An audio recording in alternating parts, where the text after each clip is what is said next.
Welcome to Legends in Leadership, brought to you by ISF and the Carrington Group.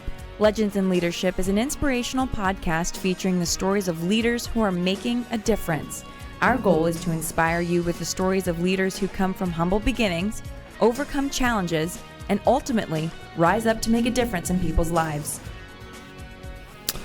Well, hello, friends. Tyler Tallman here. Welcome to Legends in Leadership, episode number 56. It's great to be with my co-hosts on the show today, Kyle Watkins and Jason Smith, who are fellow family officers and partners of mine at the Carrington Group. Great to be on the show with you guys today. Good morning. Yeah, good morning. Well, our passion is to share stories of leaders with positive messages for our listeners. What we're wanting to do today is have a little bit of fun, hopefully, and to expand our show to a roundtable series on what really matters and what doesn't. The goal for this show is for it to be really gritty. We want it to be real. And ultimately, because we're a leadership show, we want to help our listeners be better leaders. So before we dive into that, we always like to feature a little bit of leadership trivia. We're inspired by the stories of leaders who come from humble beginnings and then rise up to become leaders of influence in our society. And so Kyle, I know, has got something teed up for us in the trivia category today. Yeah, Blair teed this one up really nice with the weather conditions in DFW today. Well, accidentally. Now, I'm going to speak for him for a second. He's excited that you're doing the trivia today so that you can't be the guy that gets the answer. I was not going to say that myself, but I appreciate that, Blair. There you go. All right, so this business leader was born on this day in 1853, whose legacy is still being felt on the highways and byways of the world today. He was pursuing an engineering career when his grandfather died, leaving behind a failing agricultural goods and farm equipment business. He convinced his younger brother to join him in an effort to preserve the family business, even though neither of them knew anything about selling goods. Inspired by a cyclist with a flat tire, they became interested in the market for pneumatic tires. They recognized the value of being able to detach the tire from the wheel and were granted a patent for a detachable tire. Our leader not only rode the wave of the popularity of the automobile, he promoted the interest in car popularity by publishing his now famous guide. Inducted into the Automobile Hall of Fame in 2002, his name is recognized around the world 167 years after his birth. Who is this legendary leader? And we'll find out at the end of the show. Interesting. I have absolutely no clue whatsoever, and we don't have a guest on the show today to help us with that. No. Well, folks, let's dive into this. My hope today is that we can challenge our listeners. We can challenge your thinking. You may not think of yourself as a leader, but I want you to think about this. If anybody is looking for you for direction or encouragement, whether it's your kiddos at home or your spouse or your friend or a direct report, then I'm going to submit to you that you are a leader. The truth of it is that you're either a good one or you're a bad one. The Vicious CEO community, which, by the way, is the largest CEO community in the world, learned a long time ago that if you want to grow the output of a leader, you first have to grow the input of a leader. If you want better results from a leader, you have to grow the leader within. So it comes down to having to win the private wars before you can win the public wars. So what does all this mean, and why are we talking about this? We're going to kick off a 4-part roundtable series on the theme of what really matters. And I would submit to you that this applies to just about everything in your life, whether it's you trying to have a happy marriage, or being a good parent, or being a good boss, or making smart choices about money, or being a better leader. We can all pause and ask ourselves what really matters and what doesn't. So the key to this is we want you as our listeners to be an active part of our roundtable conversations during this series. We want you, to be encouraged to put your specific questions in the chat bar, and also to private message us on the Legends in Leadership Facebook page for upcoming episodes. Our goal is to each quarter inject one of these roundtable series in between some of our guest interviews. Whatever it is that's keeping you awake at night, we want to be there alongside you to try to help you figure out how to solve that or how to fix that. So to kick off this series, what we want to do is we want to talk about the new year. We want to talk about the new decade. How can we kick off 2020 with a sustained big impact bang that'll take us through the year versus a whimper resolution that dies before Valentine's Day? As a matter of fact, as I was preparing for the show today, guys, I was looking at the statistics, and I knew that New Year's resolutions failed, and I knew the stats were bad. But to be honest with you, I didn't know that they were as grim as they really are. And the only reason that I'm sharing these statistics today with our listening audience is not to beat you up or to run you down. It's that I want to make sure that the people that are right here in this room and our listeners don't fall to the trap of New Year's resolution. So listen to this. The overall fail rate across the board for New Year's resolution is said to be what percent? Give me a guess. I'd say 90%. What do you think, Jason? I was going to say 90. It's 80% according to U.S. News. So here's the question I was asking myself. If there's an 80% fail rate for a New Year's resolution, or any resolution for that matter, then why do we set resolutions at all? And then as I really expanded on this and thought about it, I said, I don't know anyone in the world that would take a regular approach to their life, anything, personal life, business life, if they knew that they only had a 20% success rate. I mean, would you guys start a business right now knowing that business right at the starting line only had a 20% chance for success? I would say probably not. Are you funding it? That's exactly right. So here's what I want to explore is if resolutions don't work, then what does? And when we think about resolutions, we think about these broad and undefined things. Like, I want to lose weight in 2020. I want to save more money in 2020. I want to grow my business in 2020. I want to improve my marriage in 2020. I want to get better in golf in 2020. Been trying that for 2 years. It's not working. I want to spend more time with my friends in 2020. I want to travel more in 2020. So it's all these broad things that we think about, but the question is how in the heck are we going to do it? So I thought what might be the best way to tackle this for our listeners is let's just talk about eliminating resolutions and setting goals. So here's 5 easy steps that we want to process a little bit with you, and I think we'll weave in to the 3 tiers of the things that we want to talk about today. First of all is how to set goals. Second of all, how to apply those goals to setting health goals, because health's important, right? Mind, body, spirit. And then the third piece of this is how to make better or smarter choices about your money. And I think that, setting goals in the appropriate way weaves into all of that. The first is you got to get clear on what you want to accomplish. I mean, goals have got to be measurable, right, guys? They've got to be manageable. I don't know how often people go out and they set these goals, but there's no way to measure them, and they're not really manageable for the people or for themselves, right? Yeah. And I think part of the problem is the way in which people set the goals. And so they say, I want to lose weight. But that's really difficult to maintain a passion about. It's hard to be passionate about losing weight. And so pushing that goal out to what is the real intention of that goal, right? So I want to be able to keep up with my kids without being winded, or I want to run the first marathon, or I want to fit in those clothes from 5 years ago. So I think the goals definitely need to be measurable, but they need to be measurable in the ways that have an impact in someone's life, rather than maybe the metric that's obvious. I weigh less than I did a year ago, but maybe you don't, right? Maybe you've traded muscle for fat in a fitness program throughout the year, and now you're in a place where you're not winded running with your kids. You're fitting into those clothes. But if your goal was, I'm going to lose weight this year, then technically you failed. Right, and I think a lot of it goes to the core of why is that goal important to you? Yeah. Because it's an emotional decision. Like keeping up with your kids, that's a great example. If someone says, I want to run a marathon, well, why? Why is that important to you? Because motivation is great, except for that, like on the resolutions, most of them, and I saw a stat, most people fail in the first 3 weeks. So motivation runs out quickly. Before the national championship game, they're talking to Coach O, and he said, we can have all this emotion. It's crazy. We're here in the Sugar Bowl and all this other stuff.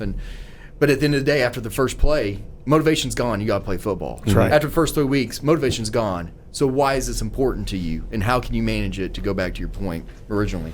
And we're gonna dive into that, because that's really the fifth point. It's about creating a goal that's about you, and it's not about anybody else. And we'll talk more about that. The second piece of this is how many goals should you set? And I would submit to you that you shouldn't set more than 3 goals, and really you should hone in on 2 goals. So I think there's a lot of goal setting that's done in people's personal life, and there's goal setting that's done in the business world as you plan for the year. And then you have this long list of whiteboard, here you are up there with your markers, and you've got all these goals listed out. But the reality of it is that if you can narrow that down to 2 goals or 3 goals with great focus, that's gonna keep you, really honed in on what it is that you're trying to accomplish. The third, and I think this is huge, and it ties into health heavily, and we'll talk about it, but you've got to have a way to track your progress. And I think people really struggle with this. You've got to have a scoreboard with whatever it is that you're doing. You have to know whether or not you're progressing towards your goals or you're not progressing towards your goals. I mean, how often do you walk up to somebody, or we'll be sitting with a business owner, or we'll be sitting with a friend, and he said, well, my goal for this year was blank. He said, well, how are you doing towards that? And then there's radio silence in the room, because you talked about weight loss. I read an article a few weeks ago that said throw the scale away. Yeah. The reality of it is that you not only need a scoreboard, but you need a scoreboard that is manageable for you and something that empowers you as an individual. The fourth is consistency, and I think this is huge. It's not how much you're doing; it's how often you're doing it. As a matter of fact, a true habit is not formed until you have 90 days worth of active work towards that goal. So you've got to put 90 consecutive days in before a habit actually becomes formed. So what are some things that you guys can think about right now that people are challenged with in creating a 90-day habit? Well, I think one of them is, how do you roll up some of these habits into what the goal ultimately is? So when you do have that well-defined goal, breaking that out into smaller, more achievable wins along the way really becomes key. So if that goal is a health-oriented goal, what are the measurables that you can track, the first 60 or 90 days in, and give yourself that little bit of a pat on the back, to know that there is progress. I think one of the challenges with consistency is when you're only focused on what's going to happen 365 days from now, and that's your only measurable, your only finish line. That's why within the first 3 weeks, it's like, oh, you know what, I skipped the gym once already. Maybe we'll get this next year. Right, and to me, it's just being so short-sighted, and maybe some of it's our culture. Everything's at the hands of our fingertips. We have instant access to anything that we want, any information, and a lot of these goals, a lot of people set them for the year. And one thing that I've talked about and I try to do is, here's the long-term goal, like you've talked about, and you break it down. But if you can get 1% better every day, that's right. And I got this from Napoleon Hill, is if you're, say it's a business goal and you find yourself doing something, and it's like you can almost remove yourself from the situation, be like, is this getting me closer to the most important goal that I've said I'm going to do? Yeah. No, then quit that behavior immediately and then get back on track. But you've got to be so in the moment, and you've got to love the process. You can't love the result. Everybody would love to make $1 million every single year, but how are you going to do it? And you got to fall in love with the process. That's right. Or it's never going to happen. Everybody wants to be, yoked or completely, thin or smart or super successful, but people aren't willing to do what's necessary to get there. I think a lot of what drives consistency too is paring down to those 3 to 5 things per day that you can actually accomplish. So this idea that you can have a to-do list of 25 or 30 things and be successful, just isn't feasible. It's taxing and it's exhausting to think of 15 or 20 things I have to do today. So paring down, what are the 3 to 5 things I'm going to accomplish today that will roll up to those long-term goals, and giving yourself permission to delegate and say no to maintain the focus on the things that you have decided are really important. Right, and say you got 12 out of the 20 things. Well, now you didn't complete 8 of them. Half your list. Right, half your list. Right. It was a failure of a day. Failure of a day. But see, I think that's so huge. But because was it a failure of a day? Mentally, it was a failure of a day because you didn't cross the finish line on the list because it was too long. Right. Yeah, right. exactly. So you set yourself up for failure. Right. You're going to hear me preach heavy on this today. The fifth one after consistency is doing it for you. And I don't care what it is that you're doing. I believe strongly, and I think this ties in, and people can relate to this health-wise. You do it for you. You don't do it for your friends. You don't do it for family. You don't do it for your colleagues. You don't do it for your Instagram notifications. It's not for social media. It's not some measure of proving something to somebody else. At the end of the day, you've got to create goals that have some compelling story that you relate to. Mm-hmm. And I thought you nailed it earlier. I want to be able to chase my kids longer in the backyard. I want to be a better husband. I want to be a better leader of my team at the office. And when I'm healthier, I'm able to do that. So you're going to hear it over and over, weave through this, but you've got to have goals that you have a compelling reason why you do it. So do it for you. Don't do it for other people. Let's talk a little bit about health. More staggering statistics. Some of this stuff just blows my mind. The weight loss industry last year. Tell me the number that you guys think the revenue that is in the weight loss market, includes fitness and weight loss and diets. How much money do you think is in that industry?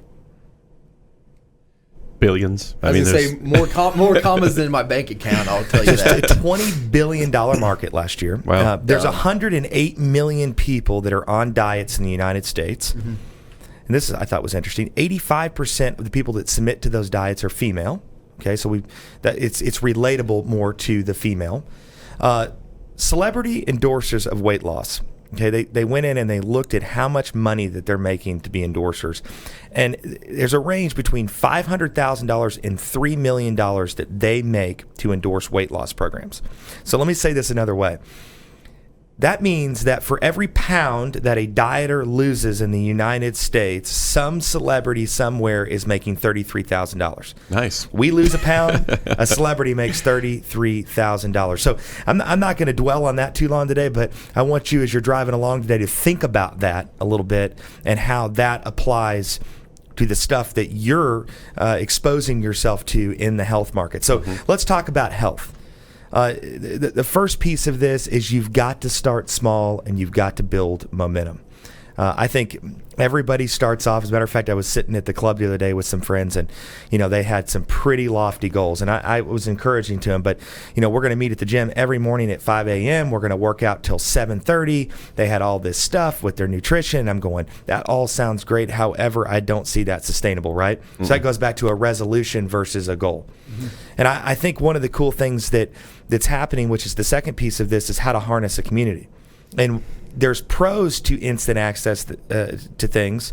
There's cons to instant access to things. But when it comes to harnessing a community, you think of things like Peloton and ClassPass and all these community groups that are out there. We just recently got a Peloton, and what I like about it is there's no excuse. It's staring at you in the face every day, and for 20 minutes, you can do a 20-minute workout, and it'll kick your butt. But for 20 minutes a day, at the very minimum, you can get a good sweat in, you can get your cardio up. And as much as you pay for them, you feel guilty for not using it. Yeah, but you know what's funny about it is actually you don't spend that much money on them, because we've got people that are going to studios all over that are paying $300 and $400 a month for their rides. Yeah, so cycling, a year break even on it, and you can get a Peloton for $59 a month. So the point of it is it's obtainable. And so what I like about some of the even using things like ClassPass, my wife uses that.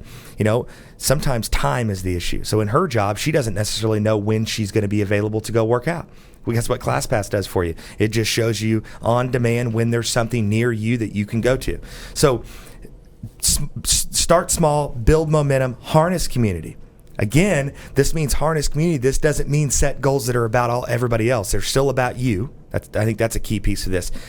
And then you've got to get clear with yourself why you work out. Okay, why is health important to you?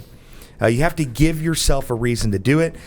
Statistics show that unless you personally have a compelling reason to work out, you just aren't going to do it. They'll start off really good for 3 weeks, right? But you just won't do it. So I'm curious from you guys' perspective, when you think about working out, and I give you these staggering statistics that are out there, why is it that diet and workout routines are that hard to follow? Why is it so hard to get into just a basic rhythm every day? As a matter of fact, I heard a doctor say you don't even have to do high interval, high intensity workouts. If people in our country would just walk 30 minutes a day, every day, 7 days a week, and focus on their diet, we would have a healthier society. So why are we struggling so much? I think it comes back to that purpose and that sort of that reason, that really core reason. Because, I mean, in college, I was getting up at 5:15 to work out before baseball practices, and then we're on the field from 1 to almost 6 p.m., and that's a lot of work and a lot of effort, but it was towards a goal, towards a real core desire to achieve something. Mm-hmm. And so I think that's ultimately what it comes back to for people, is if they can't tie this the pain of doing it to avoiding a greater pain or achieving something greater than what the short-term inconvenience in front of them, I think that's where ultimately things fall apart so easily. There's just not that drive. So you were out running when you were at TCU. You were a pitcher at TCU. Yeah. And so you knew that the pain I'm putting myself through is going to allow me to excel when I'm on the mound, and that's what I really love to do. Right. And so I don't know many college students who are just popping up at 5:15 to go run the stadium, mm-hmm. and as a team, back to your community point, there's that accountability, but you have that shared goal and that shared vision of achieving something as a group. So I think when people really start to tie what fitness and health allows them to do for whatever their reason is, that's when you can start to have consistency. That's when you can start to follow through. And I think a big part of why it fails, to go back to resolution, is because in my mind, when you say I'm going to try a diet, or I'm going to do this, or I'd like to lose 5 pounds, you're already done. It's I'm going to do this because this is important to me.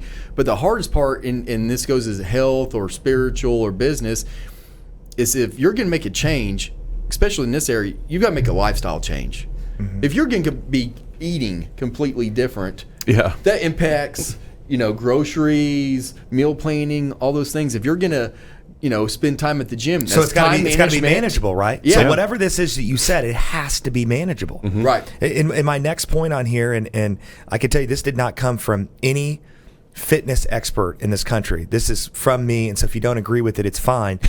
but I do believe this because I've been the guy that starts off with lofty resolutions and I fall off the bike.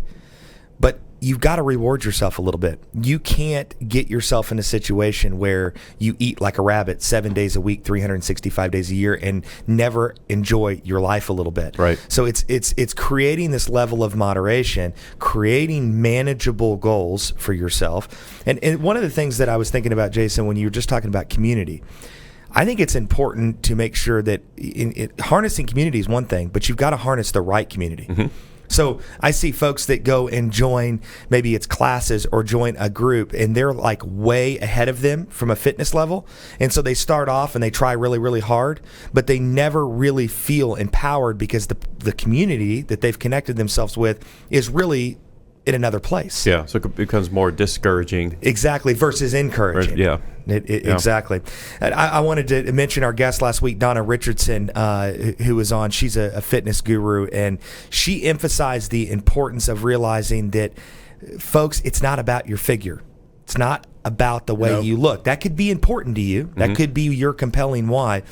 But it really comes down in this society about having a healthier soul. And I thought this was huge. She said it's about the way it makes you feel.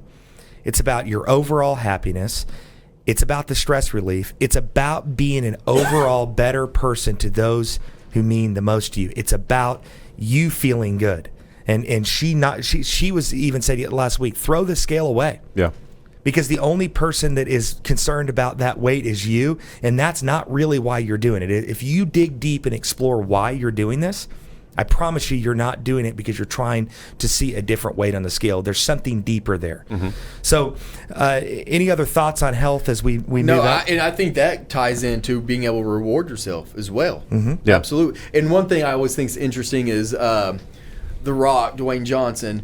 He goes on. I don't know if it's every 2 weeks or 3 weeks, but his Sunday is he's going to eat everything that he possibly wants. So he'll load it. He'll send pictures out, 8 pancakes, pizzas, ice cream, everything like that. And it's important to have that. Yeah. Whenever. And there's even some science behind giving your body those things on some irregular basis, because it actually helps process the more healthier types of foods that you're eating. So that your body doesn't. It helps manage the cravings. Throughout the time when you are sticking to that plan. It's really interesting. There, obviously we all know there's so many diet books and recipe books, and it almost becomes overwhelming trying to figure out which plan you're going to stick to. And then when you just get right down to the simplicity of it, just eat clean, do things in moderation, and just find time to create a habit. No matter what it is, even if you get up and you say, all I'm going to do is core exercises for 10 minutes because that's all I have time to do, guess what? You got 1% better today, right? Yeah. Yep. You did something. You did more than you would have if you didn't do it. Sounds like you need a celebrity sponsor. Man. That's right. So let's talk about money. I think money is an interesting topic. As family officers at the Carrington Group, our job is to help families and business owners make smart choices about money. The great Zig Ziglar liked to say that money isn't everything, but when it comes to the things that are important, it rates up there with water and air. I think that's kind of funny, and it's very true. So what we want to do is talk a little bit about what matters and how to empower families and business owners to make smart choices about money. As we work through these episodes, we're going to peel this onion back a little bit at a time, but today we want to focus on what does it take just to make smart choices about money. Money is a very interesting thing. Everybody at this table's got college degrees. I've got family members that have master's degrees and PhD degrees.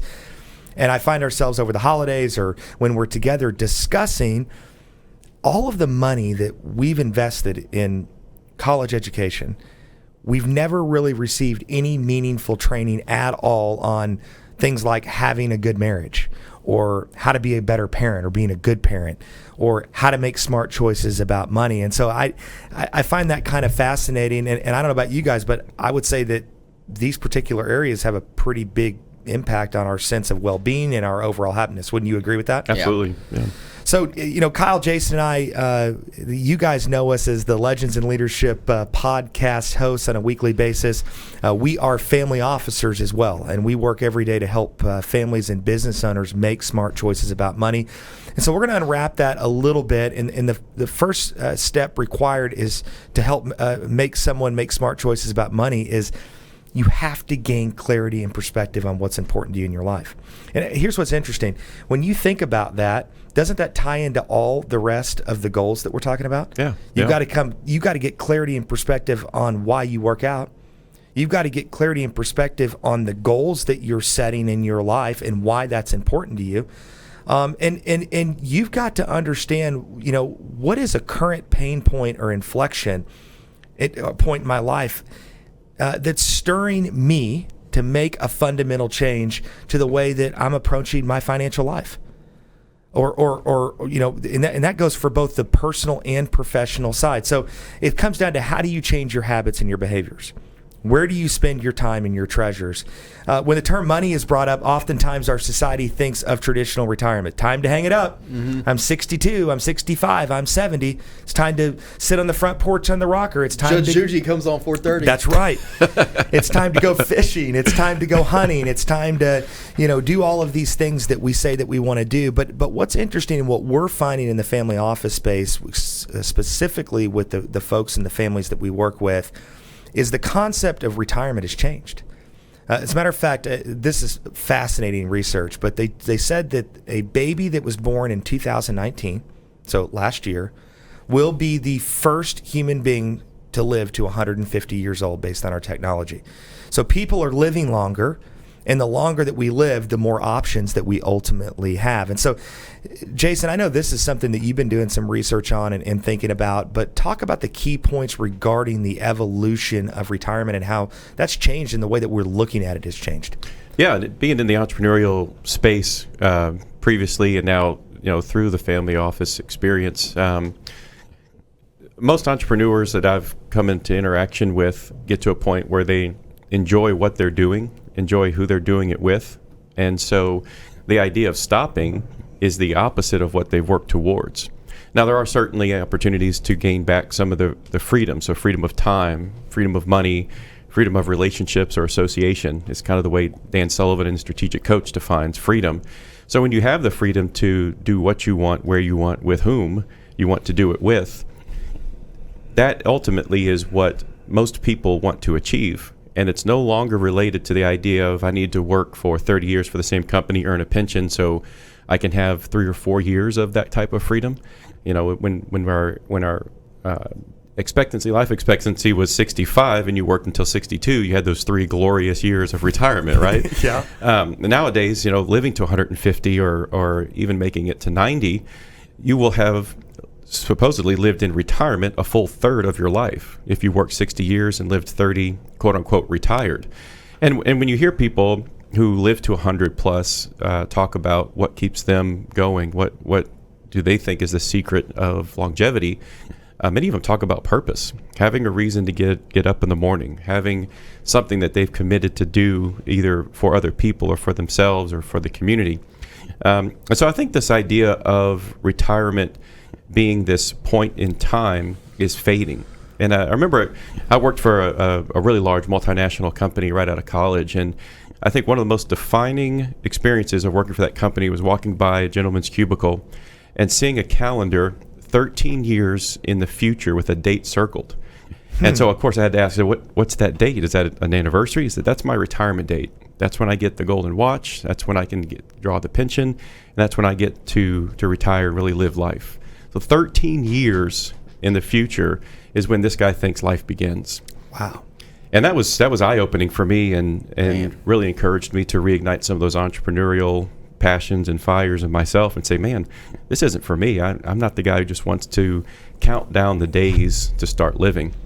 A lot of people, when you read about this concept and this idea, it immediately goes back to, well, it's because the new generation, the millennials, this is the way that they think.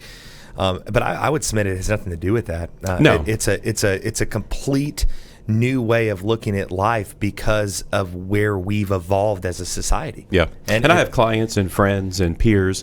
The ages are from 35 to 65, and this has been a mindset shift that really spans generations, and it even spans the different wealth levels. And so people that have different expectations of what freedom means. That's what's great is they get to define what that freedom is. And so for some people, it takes $100,000 a year to have those types of freedoms. For other people, it takes $500,000 a year.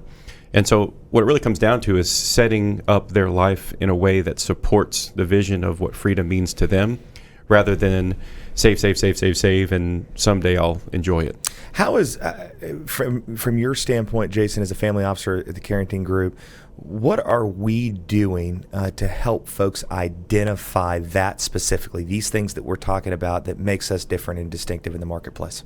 I think it's having an understanding of what it is to have non-traditional assets. I think it's the biggest thing. When you look at traditional retirement, it's you need to save this amount of money per month for this many years, and you can draw that amount off of it and just hope the market is nice to you in those first few years of retirement and everything will be okay. In our role in the family office, looking at participating in the businesses that entrepreneurs own directly, looking at the real estate portfolios that they've accumulated, looking at the different types of investments they're offered through limited partnerships, and just having a comprehensive view of how is it that you can create an asset base that produces an income to support your lifestyle, rather than it being a point in time at which you can start to reap the rewards of your success. And the importance of the overall process, because it's easy to get a lot of this set up, but I think one of the big missing pieces for a lot of the families and business owners that we work with is that accountability piece. So just as they're holding us accountable, we need to hold them accountable. And so it comes down to that regular rhythm where they know that they are on track with all of these different buckets, we'll say, that are in play, that they're on track to achieve their goals. And certainly as they reach a certain level of success, they begin to get a target on their back. So I felt that as well at certain phases when you get recognition in the Fort Worth Business Press or Dallas Business Journal or some other recognition. Suddenly you're on a big target list, know, and so being that guide, being that trusted advisor that sits on the same side of the table as these families, and helping them filter these opportunities, not just from a financial perspective, but from a true fit perspective. So starting with what's important to them, what they're trying to accomplish, does this support their vision, and then secondarily, does it support the financial goals that need to happen that ultimately support the vision.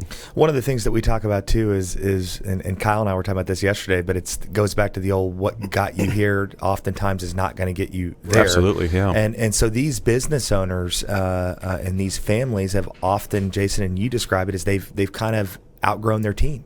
Yeah. They have these different experts they've used. They might be friends that they grew up with or went to high school with or college with, whether it's their, CPA or their insurance guy or just all these people. And now they've reached this level of success in their life, and they're in a place where they go, man, I've kind of outgrown this team. Like, it's time to step up to a new level. There's nothing wrong with that. It's just part of growing as a person. It's part of growing as a business owner and as a leader. And many times it takes a new set of eyes to make that distinction between what's still working for you and what's really not working for you anymore. So one of the easiest things is to continue to do what we have done and accept maybe small areas of well, this is less than ideal, but it's been working for 10 years, so let's not upset the apple cart. So that type of thinking, that's the way we've always done it. And it's interesting because entrepreneurs really are great at challenging those types of thinking in their own businesses, but many times it doesn't translate into the personal management of everything that's going on. And I think many times it's just capacity. When you pour that much of yourself into a business, other things have to give. You can't be 110% focused on everything. And isn't there some level, do you guys find working with the families in your community, don't you see some level of emotional attachment? So we talk about, like with health and fitness, that there's this deep emotional attachment that they get towards their business because that's their love. Like, they're passionate about it typically in growing that business. But then oftentimes that emotional connection with them blinds them to some of the most important things in their life. Are you seeing that? Well, I mean, absolutely. I mean, go to your point, what they've had to sacrifice and how much they've had to pour into it. I mean, this is their baby. They've put blood, sweat, tears, time, money, countless hours into this. So they do have that emotional tie. I mean, my kids are getting into sports, and you look at some of these other kids and their parents, you're like, what's going on here? Like, are you this blinded? But it's almost there's a correlation to business owners, entrepreneurs, and what they've built and grown, and how much emotion they have that's tied to that they can be blinded. That's exactly right. And it's not an obvious transition to go from building a successful business to translating that into the personal success that you want for your family, for your community, for your philanthropic ambitions. It's a different skill set, and it takes a different team than what you typically have within the business. And so I think that's a good jumping off point for many entrepreneurs to begin to make that transition, is to realize, it takes a different type of team to be successful with these larger, life questions than it takes to be successful in running the business. Really good stuff. And as we wrap up the show today, we're going to continue to unwrap this for our listeners and try to put some tangible things that you can put your hands on when you think about money, and maybe challenge you a little bit to shift your paradigm in the way that you think about your money and your successes, and how to translate your personal or your business successes, and how to translate that into some level of personal significance in your life. It's huge. And it really ties into just about everything that we talked about for 2020. So as we wrap up today, I really hope that you've gained some insights on how to kick off your 2020 with a bang. And so I'm going to challenge everybody to ask yourself some tough questions as the show wraps up today. The first is, what do you want to accomplish in 2020? You've got to set goals that are measurable and manageable. How are you going to track your progress towards achieving those goals? How are you going to be consistent? It's not how much, but how often you work towards those goals. Figuring out a way to build that 90-day habit is huge. Ask yourself, why is this goal really important to you? Realize the one thing, and I think it's huge, do it for you. Don't do it for anybody else. And lastly, ask yourself, have you reached a point in your financial life, both personally and professionally, that you feel like maybe I've outgrown the team of professionals that got me where I am today? Are you struggling with how to convert your hard work or your business successes or your professional achievements into some level of personal significance? If so, I encourage you to reach out to our team at Carrington and let us explore with you how to unlock the door to allow you to live the life that you really desire. So, Kyle, before we close up the day, tell me who it is. It's our trivia mystery. It's unbelievable. It's unbelievable. Look at us, like French, Firestone, Goodyear, Bridgestone. You're on it. It's Andre Michelin. Michelin. Yeah. Yeah, I was headed there. The Michelin man. Andre Michelin. Yeah. Wow. As we close today, I don't know if you guys know, but yesterday marked the 10-year anniversary of the U.S. Airways Flight 1549 that crashed into the Hudson River. If you remember, all 151 passengers on board were saved by the brave men and women of the flight crew and those rescue teams that came out to help them. The famed pilot, we all know, Sully Sullenberger. He courageously landed that plane that saved the lives, and by the way, changed the lives of so many people that day. And I leave you with a quote from Captain Sullenberger that I ran across as you embark on your 2020. And as you go out and encounter new relationships, he said, in every encounter with another person, there is inherently an opportunity for good, for ill, or for indifference. We just have to choose which one it's going to be. The choice is yours. I hope you have a great week, and we look forward to helping you have an inspired 2020.